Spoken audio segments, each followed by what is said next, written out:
حضرت موقع کیا فرماتے ہیں کہ 3 باتوں کو لکھ کر ایک دوسرے کی طرف بھیجا کرتے تھے. جب ملاقات ہوتی تھی تو ایک دوسرے کو سنایا کرتے تھے، بتایا کرتے تھے. کیا فرماتے ہیں؟ جو اپنے باطن کو ٹھیک کر لے اللہ اس کے ظاہر کو ٹھیک کر لیتا ہے.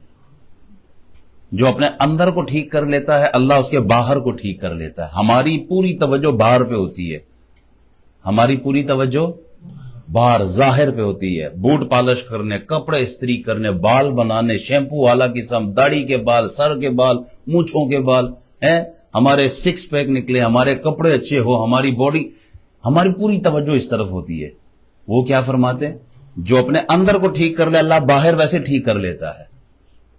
اللہ باہر کو بھی ٹھیک کر لیتا ہے جو اپنے باطن کو ٹھیک کر لے. پھر فرماتے ہیں جو اللہ تعالی کے ساتھ اپنا تعلق درست کر لے اللہ اس کا تعلق پبلک کے ساتھ، مخلوق کے ساتھ درست کر لیتا ہے. ہوتا کیا ہے؟ ہم لوگوں کی وجہ سے اللہ کو ناراض کر لیتے ہیں. جی اگر تعلقات نہیں رکھیں گے تو لوگ کیا کہیں گے، جی ہم نے ان کا ساتھ نہیں دیا تو لوگ کیا کہیں گے اس کی فکر ہے، اللہ کیا کہے گا اس کی فکر. تو فرماتے ہیں جو یہ فکر رکھے کہ اللہ کیا کہے گا اللہ اس کا اور مخلوق کے درمیان تعلق ٹھیک کر لیتا ہے.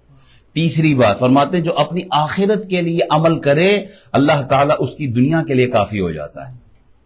آپ اپنی آخرت کی فکر کریں، دنیا کا ذمہ اللہ خود لے. وما من دابۃ فی الارض الا علی اللہ رزقھا، 12ویں پارے کی پہلی آیت ہے.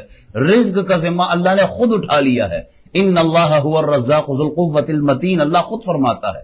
واللہ خیر الرازقین، اللہ خود فرماتا ہے. ہم دنیا کی خاطر آخرت برباد کر رہے. فرمایا جس نے اپنی آخرت کے لیے محنت کی اللہ اس کی دنیا کو کافی ہو جاتا ہے. دنیا کے معاملات اللہ نے اپنے ذمہ لے لیے ہیں.